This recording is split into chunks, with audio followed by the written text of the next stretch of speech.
the groom who eloped with his first love at the wedding. Just outside the door, they got into a car accident. The doctor said, "The injuries are severe, he needs an amputation to survive."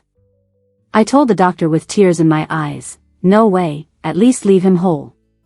The wedding was halfway through when the groom's first love showed up, crying that she wanted to marry him. Just like that, the groom left me, the bride, and ran off with his first love. Everyone was shocked, and I became a pitiful joke in everyone's eyes. Both sets of parents were in chaos. My parents anxiously rushed to me, asking what happened. I gave a bitter smile. 3 years of time ultimately couldn't compare to one plea from his first love, "Marry me." At that moment, I also woke up. My dad got so angry that he clutched his chest tightly. Sensing something was wrong, I quickly called an ambulance to take him to the hospital. In the hospital corridor, Daniel's dad tried to comfort me. "Sonny, leave Daniel to me, I'll make sure this brat gives you an explanation." Seeing my calm face, Daniel's mom nervously said, "Sonny, your dad already has a heart condition and is old, this has nothing to do with Daniel." They were scared that my dad's condition would implicate their son, trying to distance themselves right away. Their disgusting faces made me want to puke. Not wanting them to affect my mom's mood, I asked them to leave. Just after they left, I got a call from the hospital. "Is this Sonny?" "This is the hospital.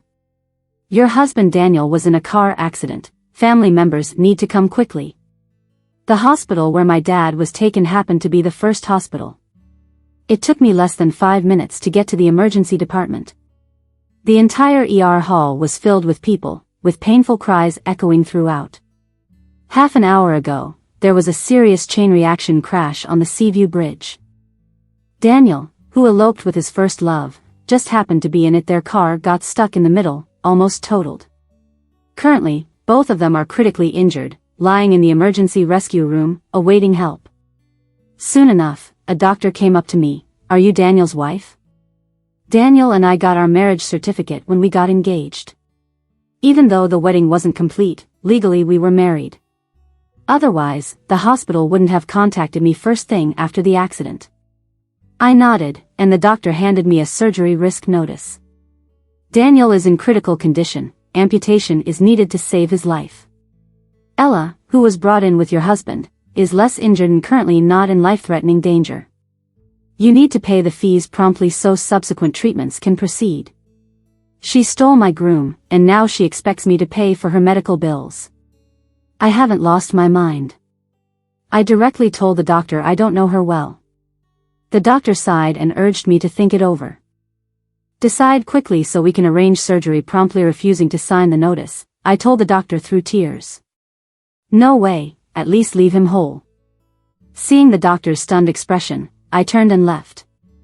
Then came some good news. After a series of tests, my dad's condition finally stabilized. He would only need a couple of days of observation to be discharged. My mom breathed a sigh of relief, holding my hand. "Sonny, don't get too worked up about Daniel. He'll pay for what he did to you." I gave a faint smile.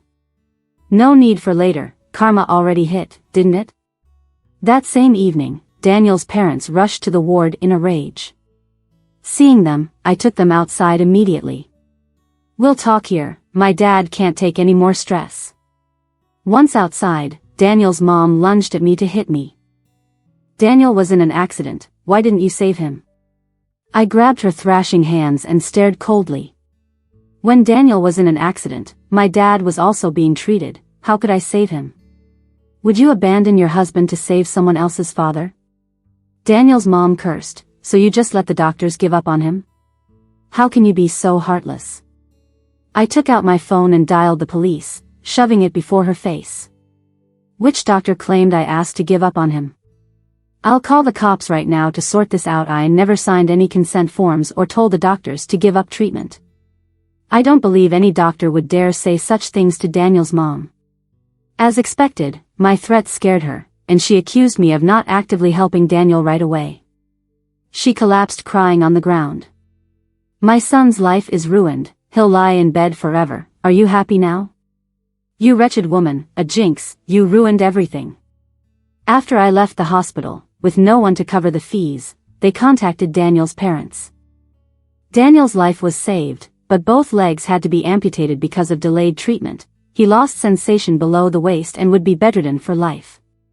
I smirked, Mrs. Don't put this on me. The real jinx is lying next to your son. She froze and looked at me. I continued, if Ella hadn't shown up, Daniel would be getting married now. No accident would have happened. You might even have a grandkid in 10 months. My words hit her where it hurt. She stormed to her feet, eyes blazing. That which ruined my son's life, I'll end her. Watching Daniel's parents leave furiously, I smiled coldly. Ella, this is your karma. A few days later, Daniel's parents came to see me again. They placed the diamond ring that Daniel was supposed to put on me at the wedding in front of me. I was puzzled, Mrs. What's this about? Daniel's mom smiled at me, Sonny, you're the only daughter-in-law we recognize. I pushed the ring back, everyone can see Daniel's choice clearly. I have nothing to do with him anymore. Hearing this, Daniel's mom's face immediately turned dark and serious. That won't do. You two are legally married. I instantly understood the malicious intentions of Michael's parents. I called them out on the spot. Auntie, this isn't about recognizing me as a daughter-in-law. You just want a cheap caretaker for Daniel in his later years, don't you? Now that Daniel was a cripple, his mom thought of me. My mom was furious, pointing at Daniel's mom and cursing, you're a mother too, how can you be so heartless? You're pushing my daughter into a pit of fire. We will never agree to this. Seeing that her ploy was exposed, Daniel's mom dropped the pretense. Sonny is Daniel's wife. It's her duty to take care of him. If you don't take care of my son, I'll go to court. Even in death, you'll belong to our family. This enraged my mom even further. Not expecting them to be so shameless, my mom chased them out with a broom. Before leaving, Daniel's mom warned me, I'll give you 3 days to think about it. If you don't come home, you'll suffer the consequences. Shameless old hag, I'd love to see what more she can do. Sonny, your husband's mom came to the office causing a scene. Tony is mad. You need to come back and handle it. Even though I was on leave, I rushed back to the office as soon as I got the call from my colleague. When I arrived, I saw Daniel's mom handing out flyers to the office workers, accusing me of abandoning her son. She was causing such a commotion that 2 big clients who came for a visit got scared off. Seeing me, Daniel's mom rushed over, grabbing my hand and yelling loudly, everyone, look at this wicked woman.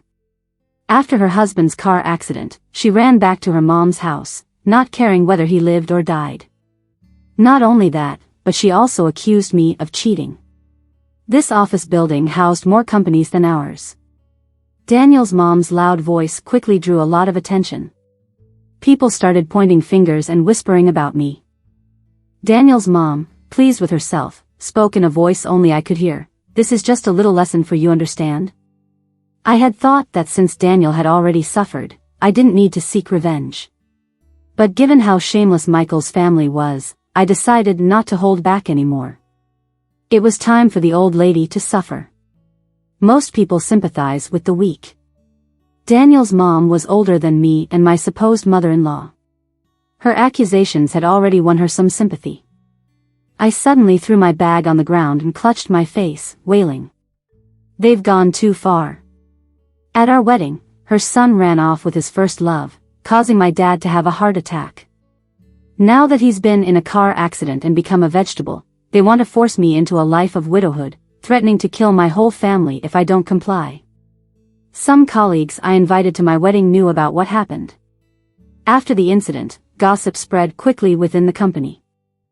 Hearing my cries, some colleagues couldn't stand it anymore and began to scold Daniel's mom, "You're being too much, old woman. Your son deserved it for cheating. No wonder he's a cripple now."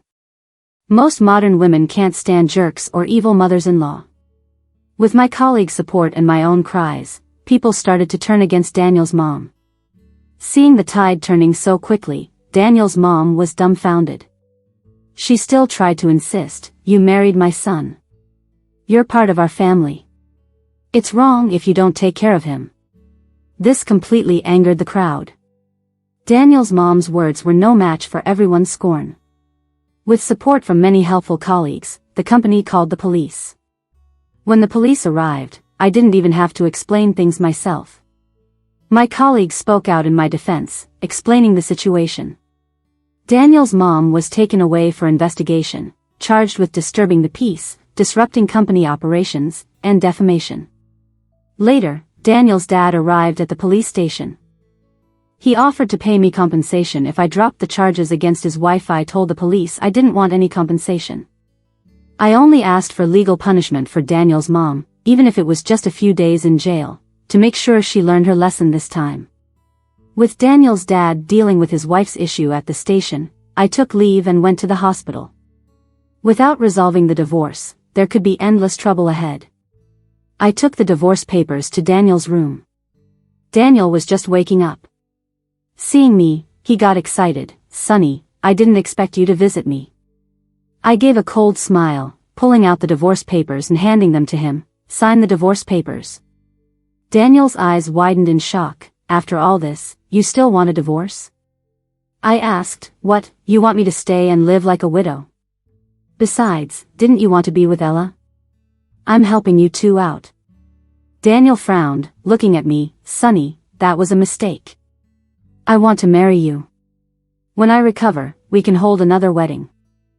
I promise I'll make you happy this time." Daniel was now bowing down to me, hoping I would be his free caretaker for life. My patience had run out. "Cut the crap. Are you signing the papers or not?" Seeing my firm stance, Daniel dropped the act. "Getting a divorce is impossible," he arrogantly claimed. "I'm still hospitalized and injured. Even if you go to court, the judge won't approve the divorce." His face was even more disgusting than his mom's.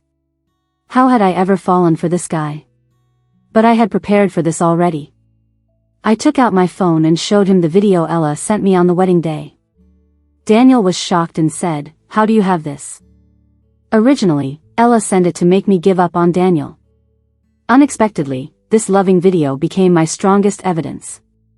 Your infidelity during the marriage is clear. How do you think I'll fare in the divorce case? If you sign now, we can part amicably. If it goes to court, you'll be the one embarrassed. My words left Daniel defeated. Seeing my firm stance, he reached for the pen. As long as he signed the agreement, it would all be over.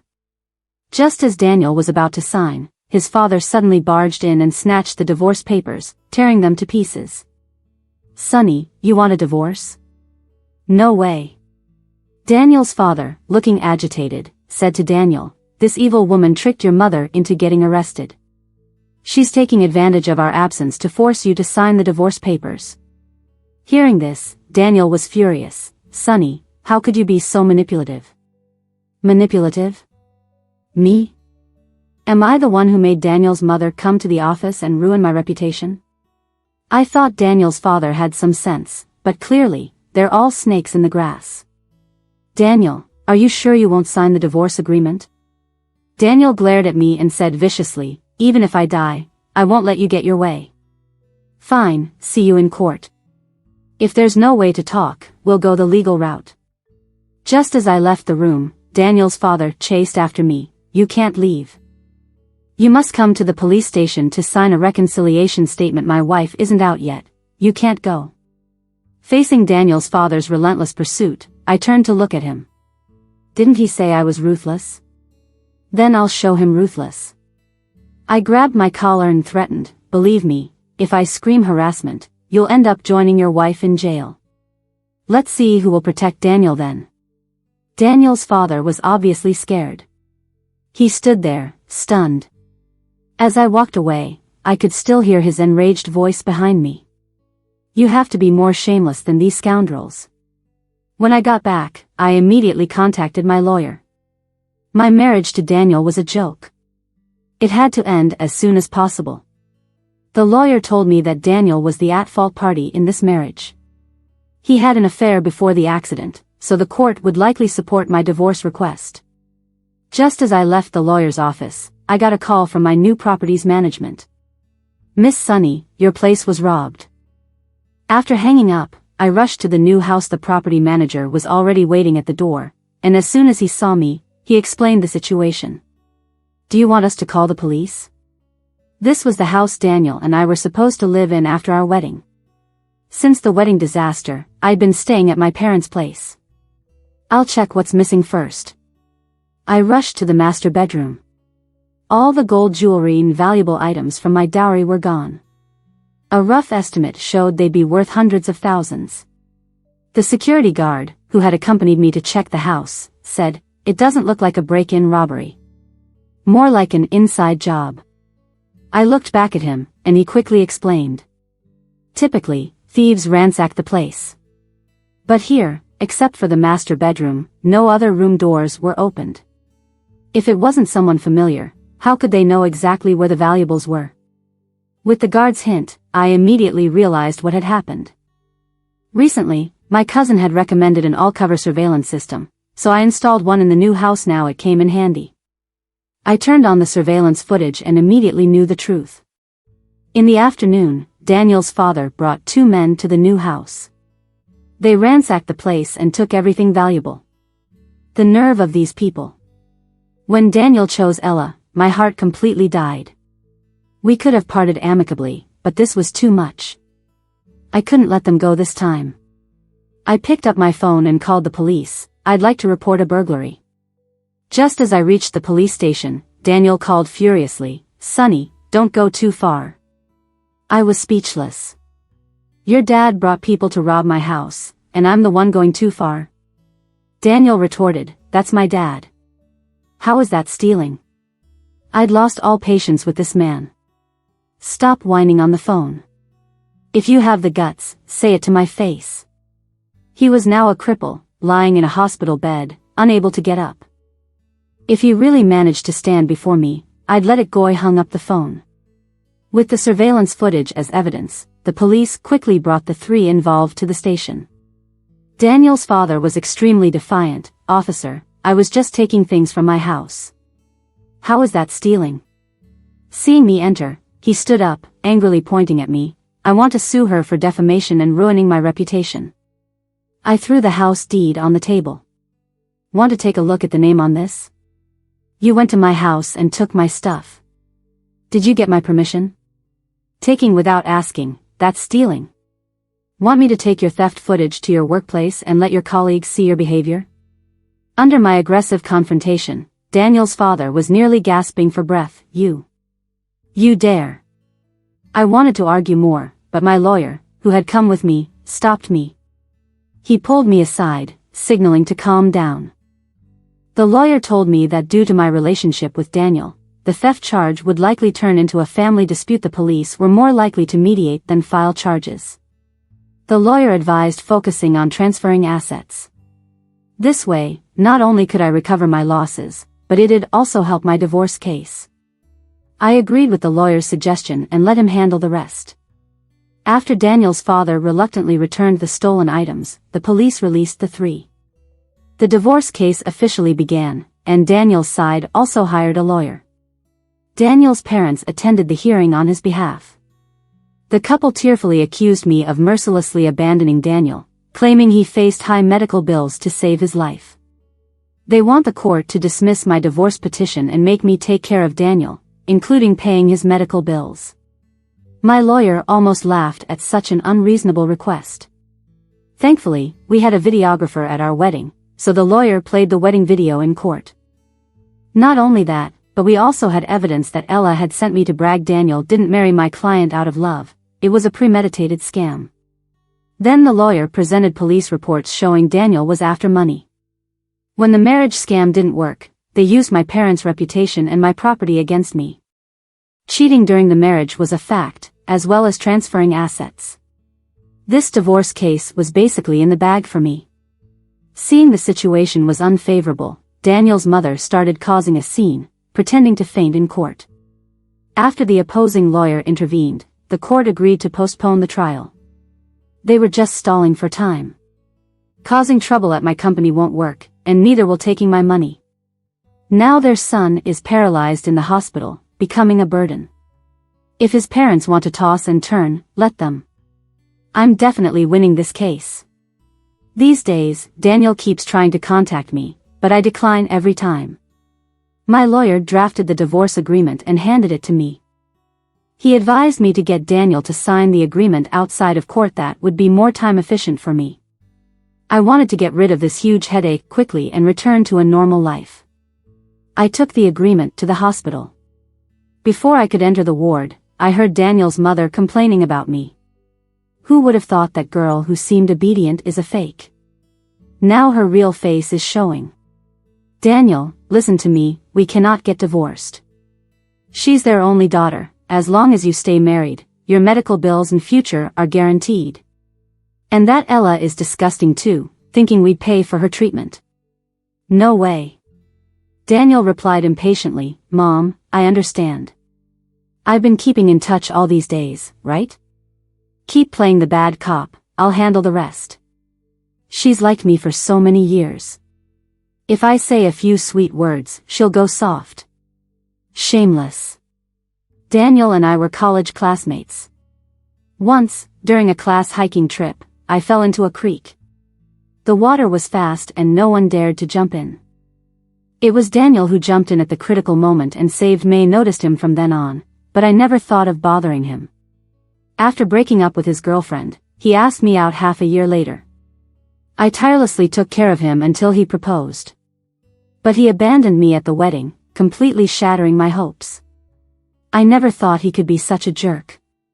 The ugliness of human nature disgusts me at this moment.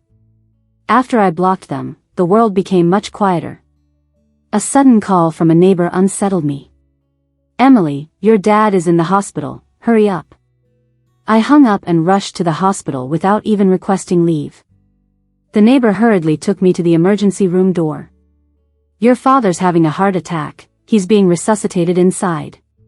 You need to calm your mom down.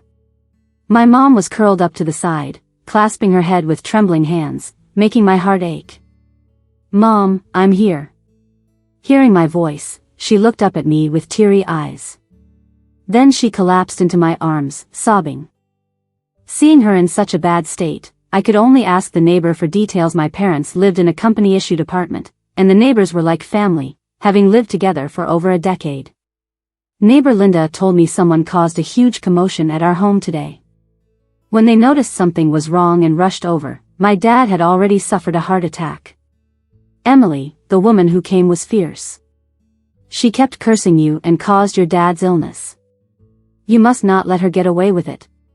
Cursing me and causing my dad's illness? A suspicious person immediately came to mind. I took out a photo of Daniel's mother. Auntie, was it her? The neighbor glanced at the photo and nodded, yes, that's her, very fierce. She even said that you must not hide, that she'll ruin your whole family. My inner rage reached its peak instantly. I couldn't believe they could be so excessive. Failing to find me, they targeted my parents, knowing fully well my dad had a heart condition. This was deliberate harm. This family is despicable, neglecting others' lives for their own selfish gains. If my dad wasn't in critical condition, I would have rushed over to confront that old hag. I walked to the stairwell and called Daniel. Sonny, you finally picked up. Do you know what? Hearing Daniel's voice disgusted me. Drop the act. Your mom came to my house, causing my dad to have a heart attack. If anything happens to my dad, I won't spare your family. The next second, Daniel's mother took over the phone. Don't you dare threaten me. My son is already ruined, I fear nothing now. If you obediently listen to me, I'll treat you as a good daughter-in-law. If not, I have 100 ways to kill you. Shameless. She's utterly shameless indeed. Normal communication with this crazy old woman was impossible. I hung up. Since they won't let me off, I won't show mercy. Why are you here? Ella looked up at me, her face turning dark instantly. I placed the fruit basket aside, pulled up a chair, and sat down, completely ignoring her dark face. I heard you lost your baby. I found out later that Ella was pregnant with Daniel's child. Ella's fury erupted at the mention of the child. She struggled to slap me. You came to laugh at me today, didn't you? You think I deserve it, that this is karma? At least she knew this was karma.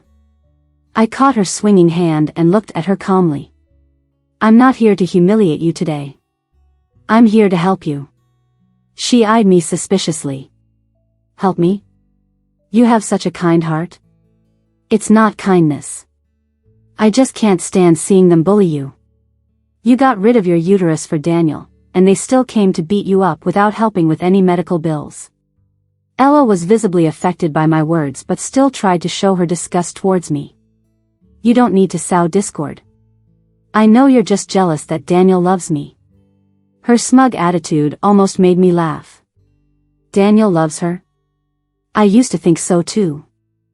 But now I realize, the only person Daniel loves is himself. I saw how selfish they are.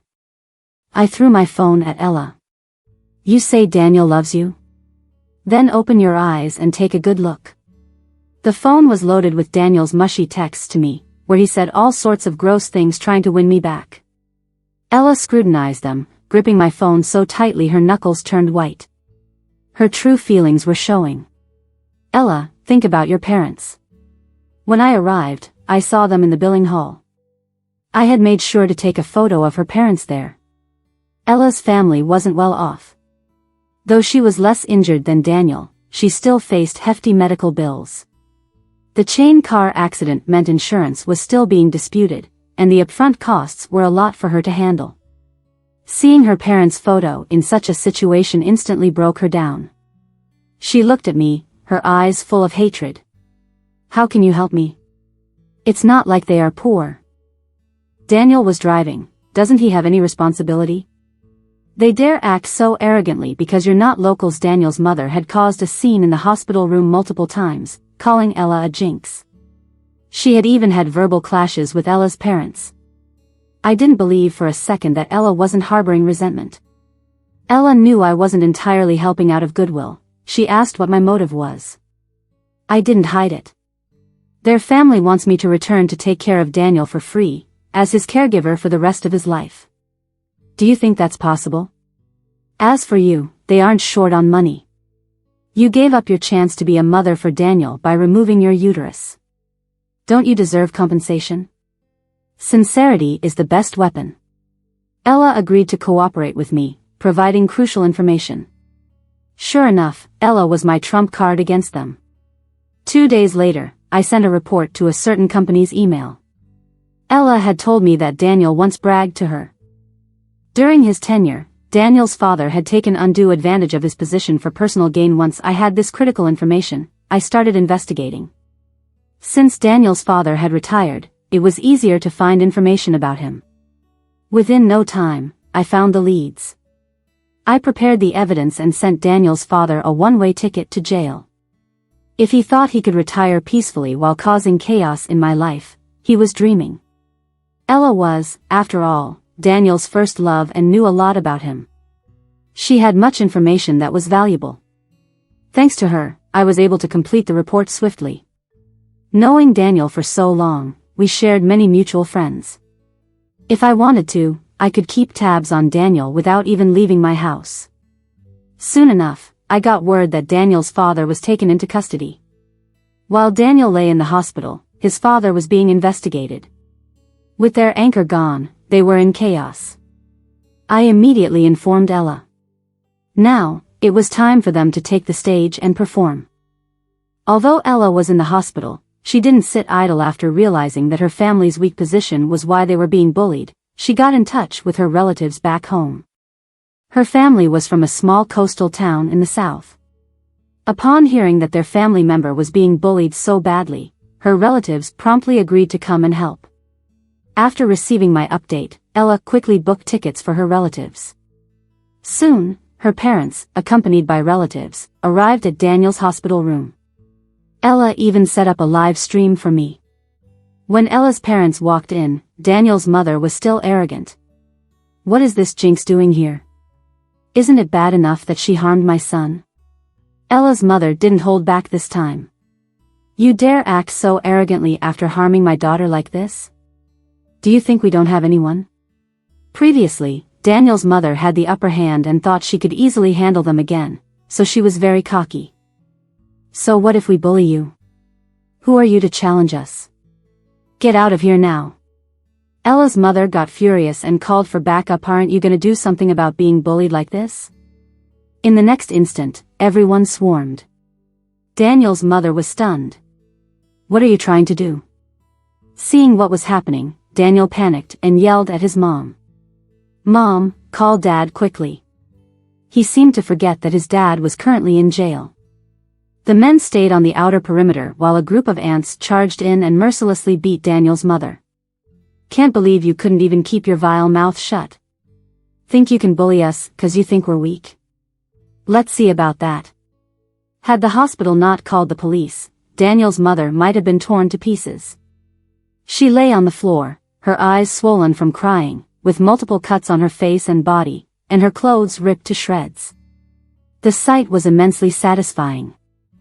When the police arrived, after assessing the situation and facing a horde of loud and aggressive middle-aged women, they had no choice but to opt for negotiation. The police advised Daniel's mother to resolve it peacefully. Seeing the multitude, Daniel's mother didn't dare act up anymore. They took the opportunity to demand Daniel be held responsible for all of Ella's medical expenses and future compensation. Daniel's mother refused, so Ella's family threatened to protest until Daniel agreed. They began their daily visits to Daniel's home and hospital room. This move frightened Daniel's mother immensely. She cursed those people as scoundrels, but she had no way to solve the problem. Daniel was so scared he didn't even dare to make a peep. He could only let Ella propose compensation and obediently sign the documents. All of Daniel's family money went to pay them off, and with Daniel's father still in custody, Daniel was out of options. Daniel's mother had no choice but to risk sending Daniel back to rest. I heard that Daniel's mother was even asking Daniel's friends about me, hoping to milk me for money. Luckily, they kept her busy. They came knocking every 2 or 3 days, and I heard Daniel's mother was so troubled she didn't dare to leave her house. She couldn't come to find me, but I could find her. In the morning, I brought the divorce papers and knocked on Daniel's door. When she saw it was me, Daniel's mother was a bit surprised. "Why are you here?"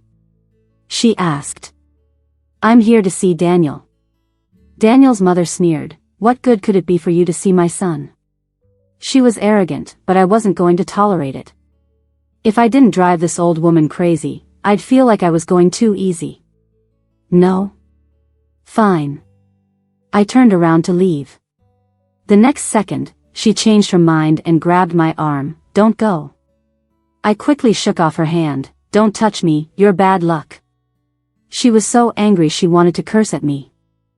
But I was faster. "If you want me to call a bunch of relatives to cause trouble, keep running that mouth." Daniel's mother was already scared of the Yee family, and she immediately backed down.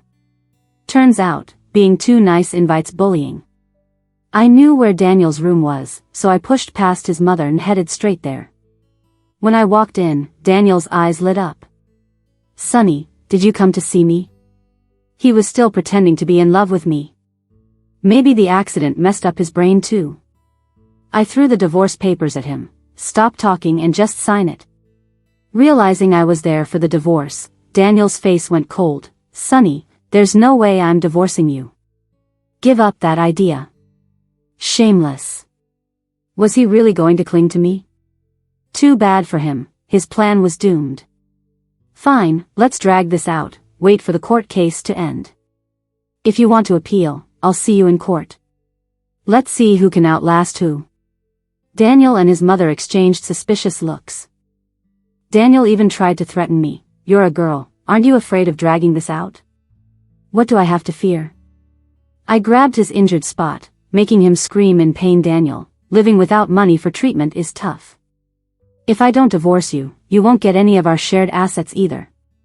Given your family's situation, will you even make it to a successful divorce before something bad happens to you?" Daniel, enraged, cursed, "Stop talking nonsense. When my dad gets out, all the troublemakers will be dealt with." I couldn't help but laugh. "With all the money your dad embezzled, he'll be in jail for years. By the time he gets out, you might be bones." Daniel didn't expect me to know so much about his family's affairs. He looked helplessly at his mother. These days, Daniel's mother had been worn out and lost her fighting spirit. I took the opportunity to make an offer, tempting Daniel. You have a share in the house. If you agree to sign, I'll convert your share into cash immediately. With money, you can survive and help your dad with his connections. What do you think? Even with such a generous offer, Daniel's mom still cursed me for kicking them when they were down. Greedy people like them deserved what they got. Finally, Daniel agreed to sign the divorce papers and had his mom handle the process. Under the lawyer's supervision, I transferred the house money to Daniel's account. The moment the transfer was successful, I immediately informed Ella. Daniel thought he could keep it a secret, but it was impossible. Ella's family showed up at Daniel's house the same day, demanding he hand over the money for Ella's compensation. Daniel's mother didn't want to give it, but they refused to leave. They ate, drank, and stayed at Daniel's house, driving Daniel towards depression. Daniel's mother called the police several times to no avail and eventually had to give in, paying to settle the matter. The money that had just come into their hands was gone again. Daniel's other family assets were frozen due to his father's investigation. Daniel could only lie in bed, missing the best time for treatment. Investigation into Daniel's father's case was concluded. The evidence was irrefutable, and now Daniel's father faced criminal punishment. The day Daniel's mother got the news, she fainted from shock. She's still in the hospital, hasn't woken up yet. This is Daniel family's retribution. Initially, I could have let go of Daniel's betrayal and we could have amicably parted ways. But Daniel's family's selfishness pushed me to the limit. Today's consequences were all caused by themselves and they have no one else to blame. The day my dad was discharged, I ran into Daniel in a wheelchair at the hospital. In just a few days, I almost didn't recognize him. He was emaciated, barely skin and bones, struggling to move with a basin of water towards the ward. When he saw me, he lowered his head. I acted like I didn't see him and helped my dad leave. Now that we're divorced and Daniel's family has faced their retribution, we have no more ties. My dad also saw Daniel. He sighed deeply and said, "People shouldn't take things too far, there will be retribution." I smiled faintly. "Dad, let's go." When Ella was leaving the city, she called to meet up. She had decided to go back home with her parents. Given the state of Daniel's family, she couldn't benefit from them anymore. With the money from Daniel's family and the insurance payout, she planned to buy a small house back home and quietly recover. She met me to apologize. "Sonny, I'm sincerely sorry. For the pain my mistakes caused you, I'm truly sorry." I shrugged indifferently. To me, there's no absolute right or wrong in relationships. The only mistake was Daniel's, for having one foot in both camps, bouncing between me and Ella. As for Ella, this accident was her own price to pay. Losing the ability to have children was punishment enough. I raised my glass and lightly gestured towards her. "Take care and best of luck. I don't know what her future holds, but I can only wish her well. As for my future, I'm confident it will be happy."